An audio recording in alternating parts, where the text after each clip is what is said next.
In today's video, I'm going to teach you how to set Skool group privacy, public or private.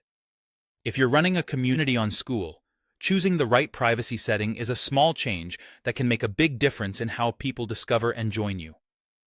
I'll walk you through the exact clicks, explain what each option means, and share a few quick tips so you can make the best choice for your goals. First, open your web browser and search for Skool. In the results, click the official Skool website so you're on the right platform. Sign in if you're not already, and head into the community you manage. You'll need admin permissions to change privacy settings, so make sure you're using an account with the right access. Once you're inside your community, look for the Settings option. It's usually visible from the main community dashboard or menu. Click Settings to open the configuration area where you control how your group behaves and appears. In the Settings area, go to the General section. This is where Skool keeps foundational options that affect your entire community. Take a moment to read any labels or short descriptions there so you're familiar with what each control does. Now, scroll down until you find the privacy options. You'll see the choices for public and private. This is the key decision point.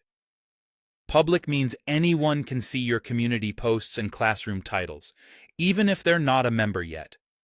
Members can join instantly without approval. This is ideal if you want more visibility, better search engine indexing, and faster top-of-funnel growth.